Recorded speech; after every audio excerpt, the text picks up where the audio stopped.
Space, the last great unknown. NASA's mission to unravel the mysteries of mankind's final frontier, to search for new knowledge and understanding, Godspeed, John Glenn. and to lead us towards a peaceful and unified future in space. To the moon and to the planets beyond. The Eagle has landed. This two-part film will explore 10 of NASA's greatest achievements in space and science and reveal how they are responsible for continually shaping the way we live our lives on Earth and how we view our place in the universe. It's one small step for man, one giant leap for mankind. Human beings can turn their attention to the most improbable and the most audacious of endeavors. It was the essential first step to get an American into space, and it worked. The International Space Station truly is a wonder of space engineering. The Hubble Space Telescope is a unique instrument. Pathfinder did suggest that Mars may have had life early on in its history. With the right amount of money, the right amount of skill, and the right amount of public support, we can do anything and go anywhere. For the eyes of the world, Absolutely incredible. now look into space, Okay, here we go. to the moon and to the planets beyond. Lift off. And we set sail on this new sea to solve these mysteries, to solve them for the good of all mankind.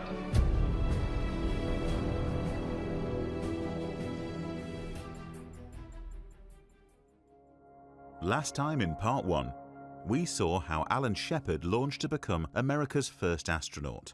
Freedom 7 with astronaut Alan B. Shepard reports all systems go. How NASA handled the triumphs and challenges of Ed White's Gemini spacewalk. Beautiful job. The legacy of the Pathfinder rover and its continued influence on the exploration of Mars. The planetary and deep space discoveries of the Voyager program. And how the Hubble Space Telescope has opened up the history book of our universe. For the eyes of the world, now look into space.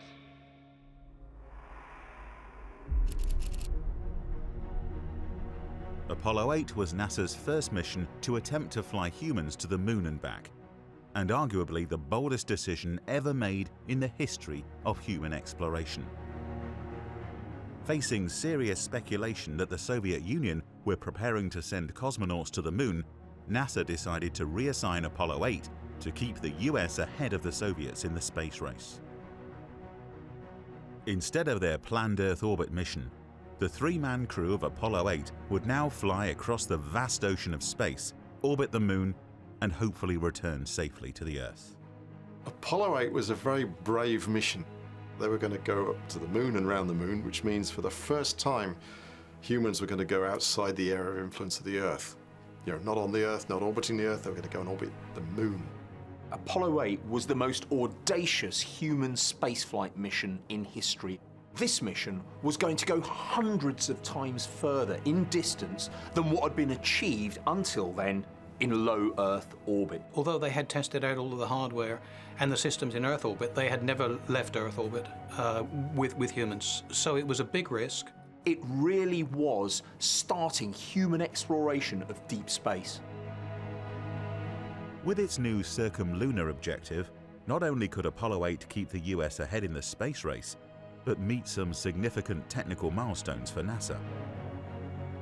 The importance of Apollo 8 for the program was that we needed to demonstrate that we could operate the Apollo spacecraft in an environment that no manned spacecraft had ever worked before, between Earth and Moon, where there was continuous sunlight 24 hours a day, and that the thermal control and that the communications at those great distances could operate in this completely new environment, and that the rocket motors could fire it into and out of lunar orbit. Essential for a landing. As a mission of many firsts, the Apollo 8 crew would also be the first human beings to ride the mighty Saturn V rocket, the most powerful machine ever built by man. It was the first time that a human crew had ridden a Saturn V rocket. NASA took this audacious risk of not only putting a human crew on board, but also sending them on a mission way beyond high Earth orbit, only a few thousand miles away. This mission was going to go 250,000 miles. NASA's updated schedule left Apollo 8 astronauts Frank Borman, Jim Lovell, and Bill Anders preparing for a new mission that would launch almost 3 months earlier than planned. But by December 1968, Apollo 8 was ready to make history. This was a real leap in many, many ways. And with Borman, Lovell, and Anders, they had a phenomenal team. They really captured the imagination. We now have a report that the liquid hydrogen tank on the third stage is pressurized at this time as we come up on the 60-second mark on a flight to the moon. The vehicle now is completely pressurized. 45 seconds, final reports coming from Frank Borman aboard the spacecraft. T-minus 15, 14, 13, 12, 11, 10, 9. We have ignition sequence start. The engines are armed. 4, 3, 2, 1. We have liftoff.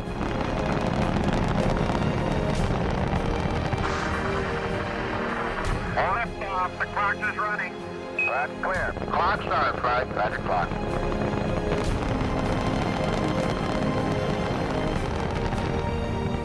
The tower is clear. Apollo 8, you're looking good. Roger. The weight of a warship lifting into the air. It was just an enormous machine. It was a phenomenal thing to watch. Apollo 8, Houston, your trajectory and guidance are go, over. Thank you, Michael. Yeah, you're looking real good, Mike.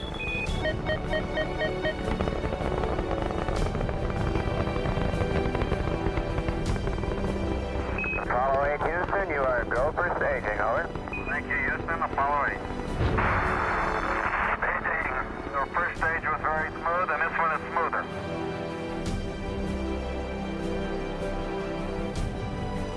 Apollo 8, you are go for TLI, over. We're go for TLI.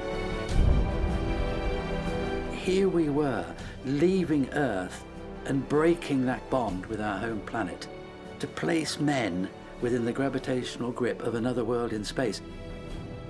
It was awesome. During Apollo 8's flight to the moon, astronauts Borman, Lovell, and Anders became the first humans to venture beyond low Earth orbit.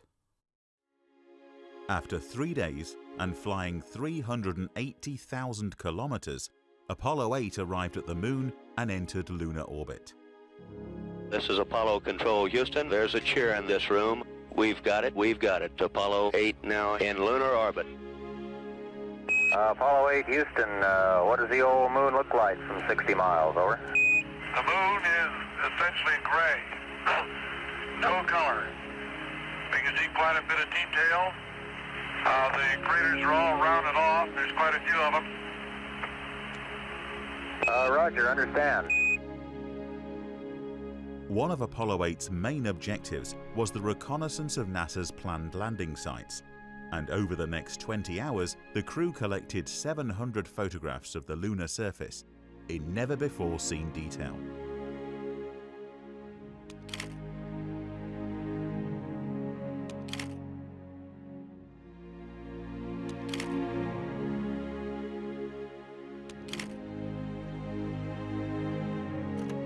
On their 9th orbit of the moon, the crew sent a Christmas Eve message back to Earth, which was watched by the largest global television audience in history. For all the people back on Earth, the crew of Apollo 8 has a message that we would like to send to you. In the beginning, God created the heaven and the earth. And the earth was without form and void, and darkness was upon the face of the deep. And God said, "Let there be light." And there was light. This really was magic. Those words have a raw power. Genesis, as a passage from the Old Testament, is at the core of 3 of the world's great religions. And so this resonated not just with people in the United States, but with a global audience. This was no longer a nation fulfilling its national aspirations, but it was a world collectively represented by 3 humans traveling in orbit around another world and invoking a spiritual sense of identity that rose above the petty bickering. It made people realize there was something bigger, grander, and even more meaningful to the human spirit. And from the crew of Apollo 8, we close with good night, good luck, a Merry Christmas, and God bless all of you on the good Earth. However, the most famous image captured by Apollo 8 was not of the moon, but of the Earth. Known as Earthrise, this photograph was taken by astronaut Bill Anders and is believed to be the most reproduced image in human history. The power of that image gave humans on Earth a perspective of just how unique in our solar system our planet is. All of life that we know thus far has emerged on that pale blue dot, that sphere that's there. And to imagine that 3 human beings can look back at where they came from and cover it up with their thumbs, it still makes the hair on the back of my neck stand on end thinking about it. And these things, I think, are tremendously important to give everybody a view of our place in space, because that's our world. Look how thin the atmosphere is, look how fragile it looks, look at all this space around, and it's tiny. Look after it. The pictures of Earth from space mobilized an environmental movement in the United States. That we have an Earth that's very fragile. If we continue to rampage through its resources, consuming them at a prodigious and profligate rate, that we will soon have a dry and dusty bowl such as that we see in the world we went to visit, the moon, and saw an Earth that was so different, so beautiful, so full of life, but so fragile. Apollo 8's successful first flight to the moon paved the way for the lunar landings that followed and allowed NASA to meet President Kennedy's goal of placing a man on the moon by the end of the 1960s. But perhaps Apollo 8's greatest legacy was that in our quest to study the moon, humanity truly discovered the Earth. And only by leaving our planet behind could we look back and see for the first time our whole world.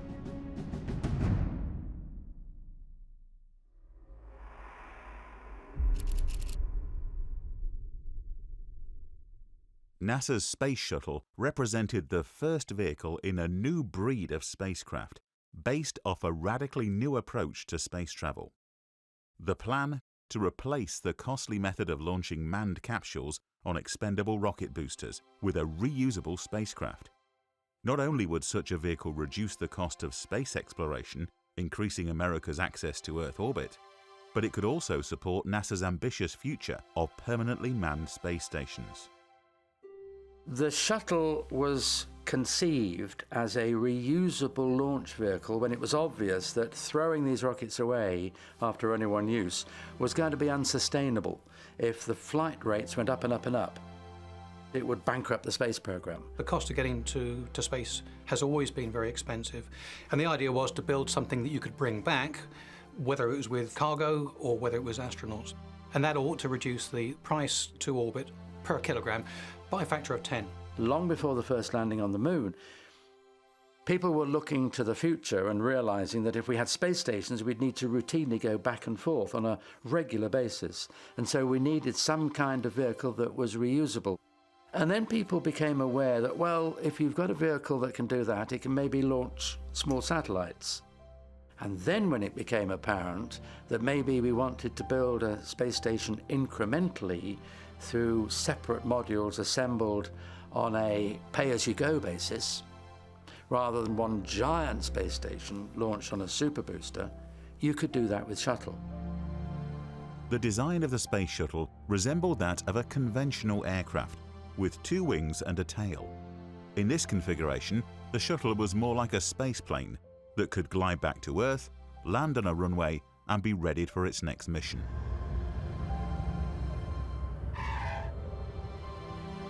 A unique feature of the shuttle design was its large cargo bay that would allow the vehicle to ferry a wide variety of scientific payloads into orbit. This would enable NASA to easily deploy satellites and, for the first time, capture and return payloads back to Earth. The shuttle was really meant to be a multifaceted tool. It was a logical thing to do, a logical step. In particular, you're looking for a tool that you could use to mend spacecraft, a tool that you could use to service an international space station, for example, or any space station. You could launch things from it. Myself personally, I was involved with a thing called the Solar Maximum mission, which was the first in-orbit repair of a spacecraft. You couldn't have done that any other way, sensibly. You had a machine that could get up there, literally grab the spacecraft, pull it into the cargo bay, people could work on it, and you could relaunch it. And it's done all of those things over the years and done them brilliantly. After nearly a decade of development and testing, NASA's Space Shuttle fleet finally went into service in April 1981 and launched a new era of manned exploration. Firing chain is armed. Go for main engine start. OTCTLT, APU pre-start complete. 3 great talkbacks. Thank you, Charlie. STD, CCLS, 212, we're ready to go. Copy that. On my mark. 3, 2, 1, mark.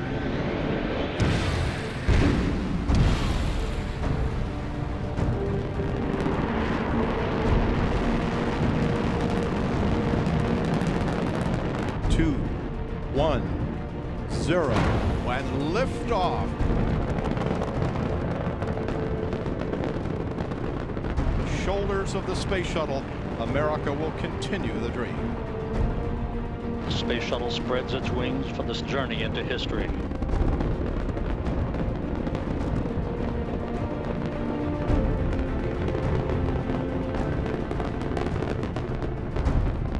Roll program. Roger, roll, Discovery. Roll program complete. 4.5 million pounds of hardware and humans. Heads down, wings level on the proper alignment for its 8.5-minute ride to orbit. Go with throttle up. Roger, go throttle up. The Space Shuttle's traveling almost 2,600 miles an hour, 21 miles in altitude, 24 miles downrange. Standing by for solid rocket booster separation.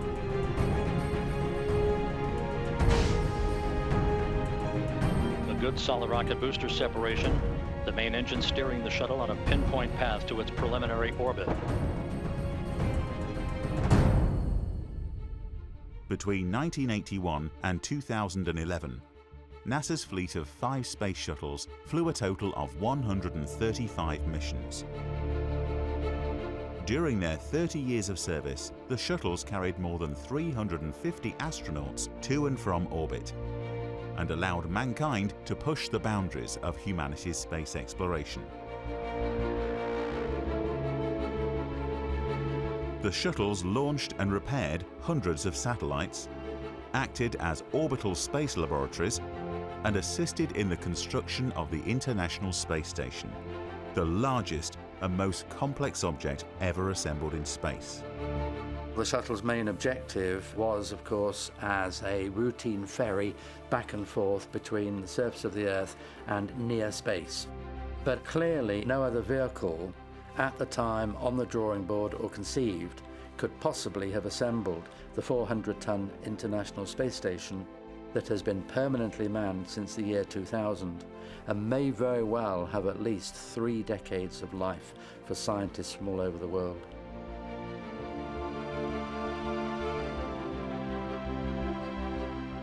Despite NASA's supreme efforts, the shuttle program did not make space travel as frequent or affordable as predicted. Originally billed as a vehicle that would launch twice a month, in reality, shuttle missions averaged at 4 a year. And the operational costs of the program were higher than anticipated, due to the extensive maintenance required to keep a reusable spacecraft in service. The safety of the vehicle was also questioned, following the tragic accidents that led to the loss of Space Shuttles Challenger and Columbia and their respective crews. But inquiries into both incidents revealed that management problems at NASA were to blame, rather than flight engineer complacency or the reliability of the shuttle hardware, concluding that tragically, both disasters could have been avoided. Sometimes the failings of the shuttle are made to overshadow its achievements, but make no mistake, this experimental spaceplane has set a staggering benchmark for the future of reusable spacecraft. Reusable space launch vehicles are essential for the future if we're going to cut the cost of space travel and space transportation. They're very costly to develop, very difficult to produce, but they are the only way to get low-cost transportation back and forth between Earth and space. They are inevitable. I think the lasting legacy for Shuttle is that it is possible to both bring the vehicle back and astronauts back in the same vehicle that they went up on, and that there is at least now the practical possibility of reducing cost to orbit, but there's still a long way to go yet. We cannot continue to use rockets that we throw away after each launch. The ordinary jobs and the routine access for humans and for medium to small cargoes has to go on reusable launch vehicles. There's no other way. What started as a truly space-age concept evolved into an iconic vehicle like no other machine ever built. The Space Shuttle was a gateway to Earth orbit that for millions around the world came to symbolize the adventure and spirit of exploration. The first launch that I ever saw live on TV was a Space Shuttle launch. I found that inspiring. As a small child, you see a plane being launched into space, and certainly that was inspirational from my perspective.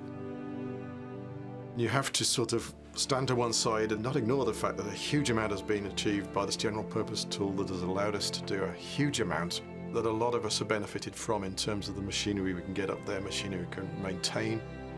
Even if it's from people understanding the universe, because I can see the images from Hubble that was launched with the shuttle and managed through shuttle missions. Just bringing people together that can only be good for mankind.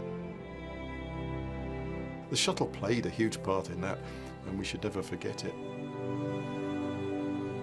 Finally retired in 2011, NASA's Space Shuttle fleet not only paved the way for the vital next step in manned spaceflight, but has enabled the technological world we now enjoy, and should be forever heralded as one of NASA's greatest achievements.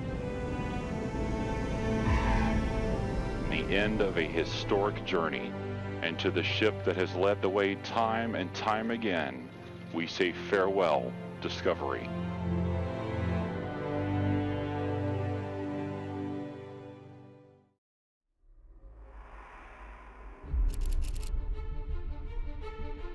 The International Space Station is a habitable space laboratory parked in low Earth orbit and the greatest international collaboration in the history of human space exploration.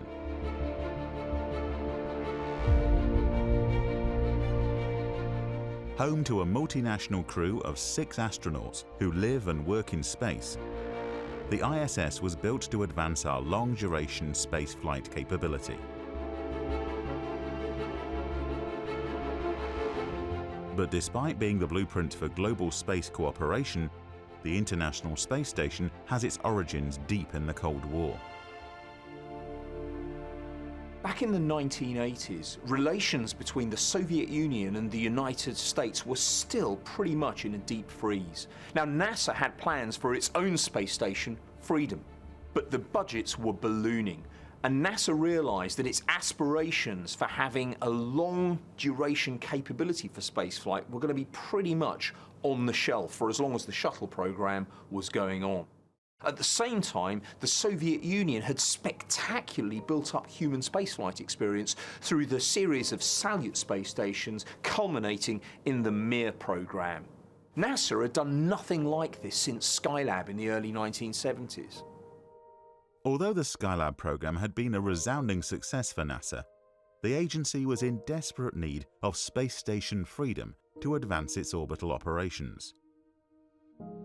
But when the Soviet Union collapsed at the beginning of the 1990s, it gave NASA a golden opportunity to support and collaborate with the new Russian space agency. And in 1993, plans for space station freedom were merged with Russia's proposed Mir 2 project to form the first international space station program.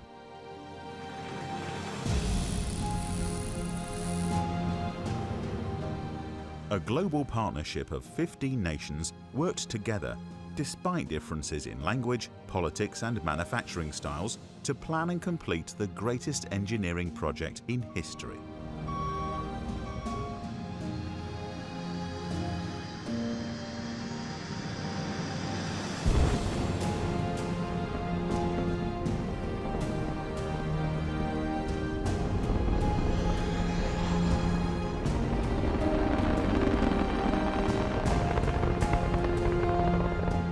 The International Space Station truly is a wonder of space engineering when it comes down to human spaceflight. And the first components were launched in 1998. It's taken the combined resources of more than 15 nations and 40 missions to assemble this structure in Earth orbit that's larger than a football field. It's got a mass of nearly 500 tons. You should think of the space station as a gigantic Lego set where bits and pieces are launched into space and then bolted together actually in orbit. It's far too big to be launched from the ground, and we actually don't have a launch vehicle that's physically capable of taking that whole structure into space on its own. So you have to launch it in pieces and assemble it in orbit. The modular design of the International Space Station has allowed different bays and components to be engineered and manufactured by 5 different space agencies around the world. This unprecedented technological and political partnership sees Russian, Japanese, European and Canadian space agencies working alongside NASA to operate and service the ISS. The international nature of the space station is probably the greatest success as a program rather than an individual mission or event that NASA has ever achieved, to bring together the nations of the world to what is now the full International Space Station, populated with former Cold War adversaries coming together to do science. Since the arrival of the first crew in November 2000, the station has been constantly occupied by astronauts and cosmonauts from 15 different nations, representing the longest continuous human presence in space. The International Space Station is a unique scientific platform where research into biology, physics and astronomy converges with technological developments and innovation. In this orbiting laboratory, crew members conduct advanced experiments that would not be possible on Earth, with the unified goal of sharing breakthroughs and knowledge for the betterment of humanity. The ISS truly is humanity's orbital space science outpost. The research that's being done on board is giving us new insights into so many different areas, from materials science to fundamental physics, because some of the insights gained from instruments on the station are giving us new ideas about the structure and possible future fate of the universe. Vaccine development, orbital images assisting disaster relief, and educational programs inspiring future scientists, engineers and astronauts are just some of the medical, economic and environmental benefits the ISS is contributing to human life on Earth. In 2005, the station's sophisticated facilities were opened up to institutes and scientists on Earth. And now people all over the world are using this space research for Earth-based applications. But with all eyes on mankind's next giant leap in space exploration, the station is also paving the way for future missions to the Moon, Mars, and beyond. A manned mission to Mars is going to be a very difficult thing to do. Although we have the basic technology, It's going to take at least 7 or 8 months to send people to Mars. Then they have to stay there for about a year before they can come back, which is another 7 or 8 months. So we're really talking about a round trip that lasts more than 2 years. The difficult logistic point is to work out how to survive for that length of time. Not just from a physical point of view, but actually if you're going on a long journey, you might have to learn how to grow food. And one of the things that the space station is a good platform for is learning how to grow things in low gravity conditions. What we have learned is how multiple agencies from different parts of the world can collaborate even when there are political differences. And if we are to go to Mars, in my mind, it's almost guaranteed to be an international mission. So for me, ISS has been the challenges of human spaceflight engineering, building those huge structures and maintaining them when the politics on the ground might not be so rosy. The International Space Station is the largest and most complex object ever assembled in space. A project which, after a decade of success, has proven its worth as an off-world science lab and pioneered techniques for building and maintaining equipment in orbit. But perhaps the station's greatest accomplishment is its blueprint. A blueprint that gives our world a chance to achieve goals together that single nations alone could not accomplish.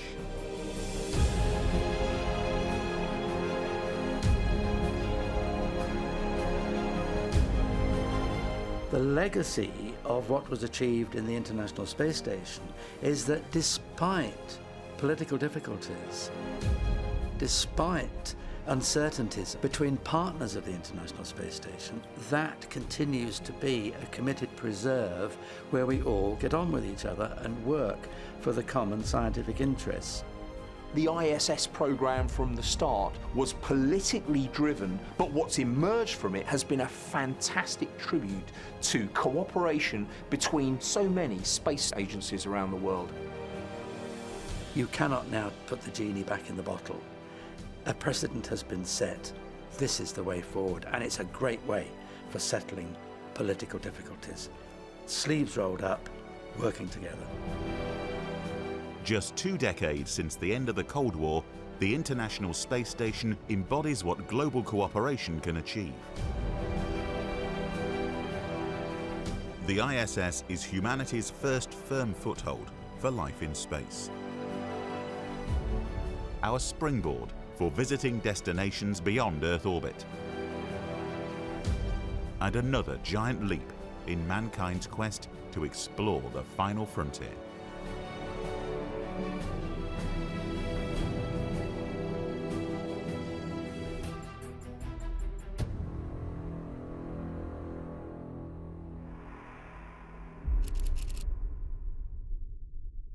The Apollo lunar space program is cemented in time for the scale of its ambition and accomplishments. But one of the greatest moments in NASA's history was so nearly its worst. In April 1970, the Apollo program was in full swing. The last 16 months had seen 12 men fly to the moon and 4 walk upon its surface. And astronauts Fred Hayes and Jack Swigert were training alongside Apollo 13 commander and veteran astronaut Jim Lovell for NASA's most ambitious mission yet. Apollo 13 really went to take a step further than the previous 2 Apollos that had been on the moon. They had landed in areas called mare, these sort of flat plains, so you only looked at the rocks that were right on the surface. And there's a lot of interest in what's happening down below the surface of those mare. So Apollo 13's aim was to go to an impact crater where some huge collision had happened with an asteroid. That impact had thrown material out, and it dug it up from lower regions of the crust. And Apollo 13 was targeted to try and get to rocks that were characteristic of a different age of the moon compared to Apollo 12. Apollo 13 launched to explore the moon and follow in the successful lunar footprints of Apollos 11 and 12. But just 56 hours into the mission, the spacecraft suffered a devastating malfunction. Apollo 13, Houston, we'd like you to stir up your cryo tanks. Okay, stand by. about 56 hours, all three of us heard a rather large bang, just one bang. Okay, Houston, we've had a problem here. This is Houston. Say again, please. Houston, we've had a problem. Stand by, they got a problem. We got more than a problem. Okay, listen, you guys. Fuel cells 1 and 3 are offline. All right, that's what we're reading. When an onboard oxygen tank ruptured, 2 of the spacecraft's 3 fuel cells began bleeding precious power. We gotta get a pressure readout on that thing. O2 quantity number 2 is 0. That's the end right there. I can't believe that. The mood in mission control was immediately one of disbelief. I have absolutely no clue to what happened. Something happened to the fuel cells in the oxygen tank. And when I looked up and saw both oxygen pressures, one absolutely 0 and the other one going down, it dawned on me, and I'm sure Jack and Fred about the same time, that we were indeed in serious trouble. It looks to me that we are venting something out into space. It's a gas of some sort. Roger, we copy your venting. Not only is oxygen vital to keep the crew alive, but the spacecraft's 3 fuel cells could not generate power without it. It was quite apparent to me that it was just a question of time that the command module was going to be dead. We're still 70 to 80 hours away from the Earth. Without power, the spacecraft would shut down, communication systems would die, and the crew would be stranded in space. Within 2 hours, the 3rd fuel cell had to be shut down. That's the only means of electrical power for everything needed to get the crew back to Earth alive. 200,000 miles from Earth and trapped in a dying spacecraft, the crew of Apollo 13 faced a life and death crisis. NASA had just one chance to bring their men safely home. We knew that the command module was going to lose power.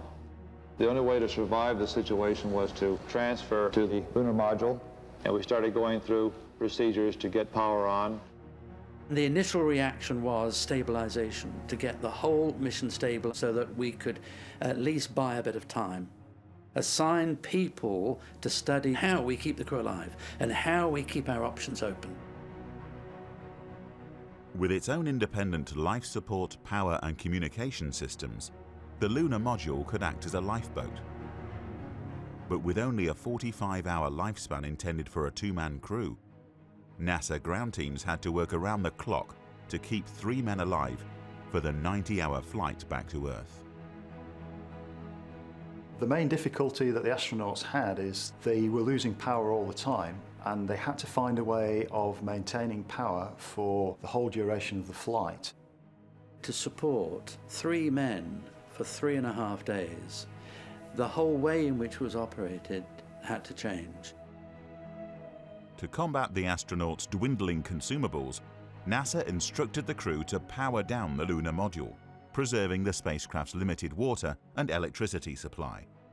However, the crew suffered serious dehydration, and the temperature inside the lunar module plummeted.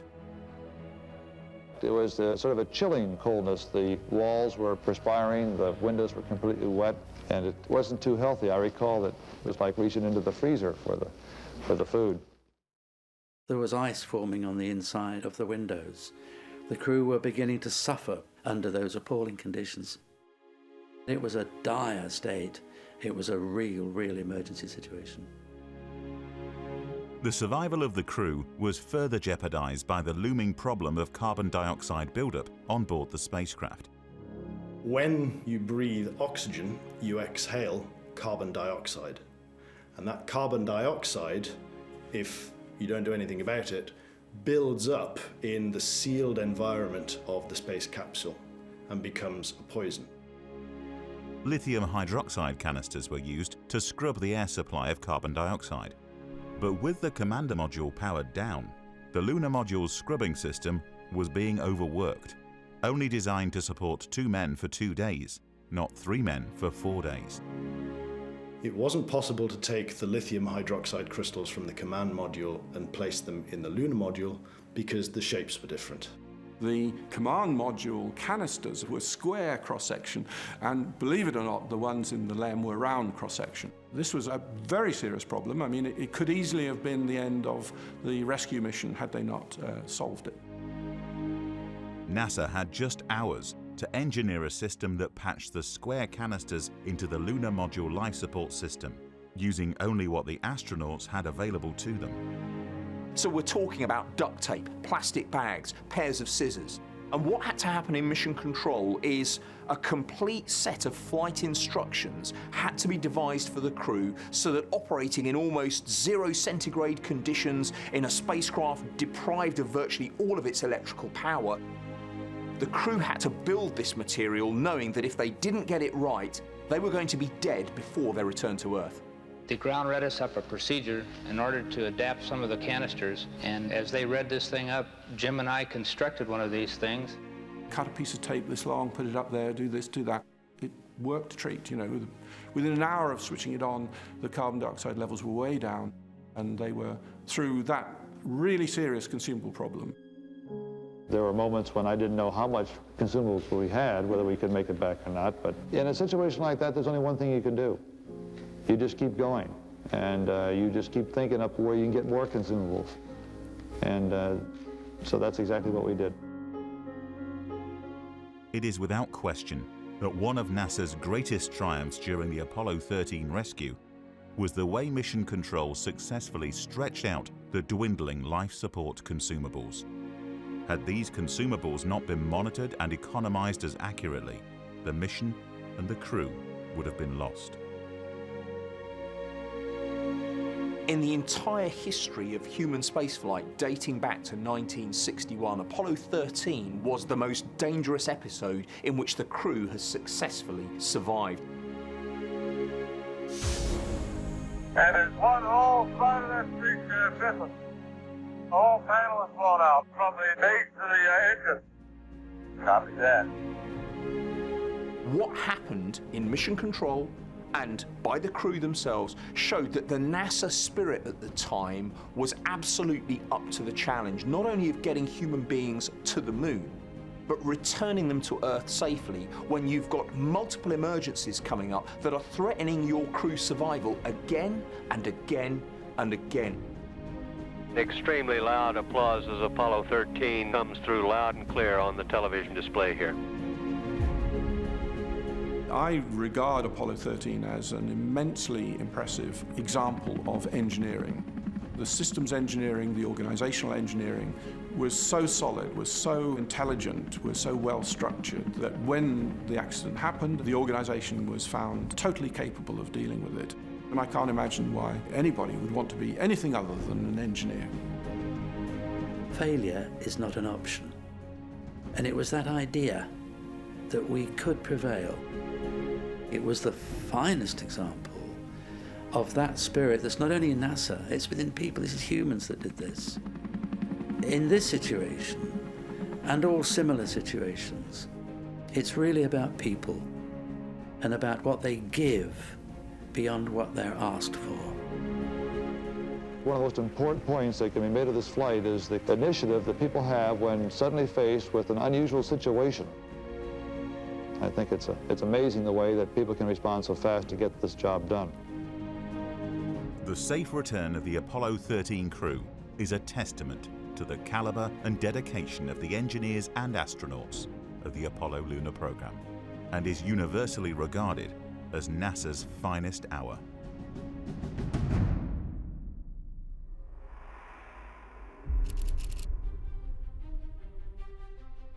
I believe that this nation should commit itself to achieving the goal before this decade is out of landing a man on the moon and returning him safely to the Earth. No single space project in this period will be more impressive to mankind or more important for the long-range exploration of space, and none will be so difficult or expensive to accomplish. On the 25th of May, 1961, President John F. Kennedy challenged the United States to put a man on the moon by the end of the decade.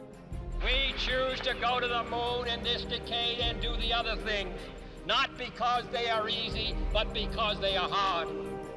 NASA had just 8 years to pioneer the technology to shoot men into deep space and return them safely to the Earth. But in 1961, a rocket powerful enough to reach the moon did not yet exist. A landing vehicle capable of touching down on the lunar surface had not yet been designed. Spacesuit technology was in its infancy, and it was not even known whether humans could survive in the vacuum of space. In 1961, walking on the moon was science fiction, but by 1970, it had to be science fact. What followed was one of the most intense and unified national efforts the world has ever known, and the greatest engineering challenge in the history of mankind.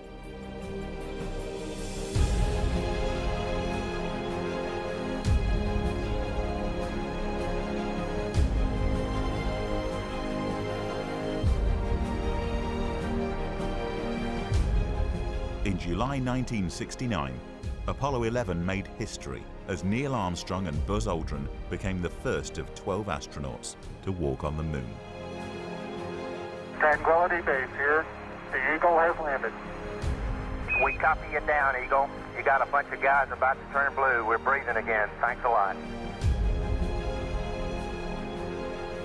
I'm at the foot of the ladder. That's one small step for man, one giant leap for mankind. The 6 Apollo lunar landing missions demonstrated the most audacious attempt to challenge humans on the technological frontiers of the 20th century that could ever have been put before a single group of people. Human beings can turn their attention to the most improbable and the most audacious of endeavors. It felt like we were at the beginning of a human adventure, which made it terribly exciting. For a magical moment, humanity was united as one. People were saying, "You did it for us." It wasn't seen that the United States had set foot on the moon. It was the human race. And so for me, that's the magic of Apollo 11 and all of those subsequent missions. After the triumph of Apollo 11, NASA landed 5 more exploration missions on the surface of the moon, each more advanced and ambitious than the last. Of the 6 Apollo lunar landing missions, the last 3 were incredibly productive scientifically because they built on the previous flights in a very big way. They had a lunar module that could stay 3 full working days on the surface, that had a lunar roving vehicle that could carry the crew miles to different sites of geological and scientific interest. It carried a much larger suite of experiments to operate for nearly 10 years after the crew returned, sending information back to scientists all over the world. That prodigious outpouring of data was really one of the greatest achievements of the whole Apollo program and transformed it from a political objective in getting to the surface ahead of the Russians into a very, very major scientific endeavor. This unprecedented scientific yield has unlocked the history and evolution of our planet and the solar system. But the benefits of NASA's Apollo program are far more wide-reaching for us all. Sending human beings to the moon laid the groundwork for exploration of the rest of our solar system. So sending robotic explorers off to Mars, Venus, but they also laid the way for international collaboration. Sending people up to the International Space Station, working together for a common cause would not have been possible without the technology developed through the Apollo missions. Hopefully, although it's NASA's greatest achievement to date, there's going to be plenty more equally exciting achievements down the line for exploring the solar system. Between 1968 and 1972, 24 men flew to the moon and 12 walked upon its surface for the benefit of all mankind. The flags and footprints left behind during the Apollo lunar program have come to symbolize not only NASA's greatest achievement, but the achievement of an entire generation and the promise of mankind's future in space. It's the world taking the next steps. It's not just NASA, and NASA's been fantastic and led the way, but all these voyages in space, we're all doing this together. With the right amount of money, the right amount of skill, and the right amount of political and public support, we can do anything and go anywhere. And I think if we want to go to Mars, we can do that. This renewed human commitment to deep space exploration that we're seeing, it's going to remind us of what exploration is all about. And once again, of what being humans is all about. The space program is really responsible for telling us who we are. It's shown us our place in the universe and really marks the beginning of the environmental movement. We didn't have respect for this planet until we could look back at it and see how unique it actually is. And if we don't look after it, our children's children will not be here to appreciate it in the way we can today. Whatever the future may hold for space exploration, it's clear that what NASA has achieved in just a few decades has defined how we live on our home planet and how we will explore our future in space. I personally like to think the greatest achievement of NASA is that it is a civilian-based agency, actually international in its aspirations to draw in a world community of scientists and researchers, and to inspire the next generation of students, scientists and engineers to literally go where no one else has gone before and be the representational catalyst for all spacefaring nations to follow it to the exploration of the solar system and beyond.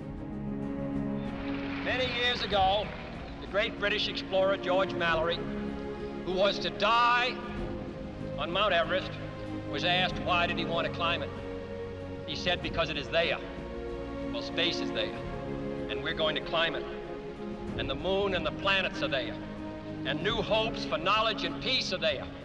And therefore, as we set sail, we ask God's blessing on the most hazardous and dangerous and greatest adventure on which man has ever embarked.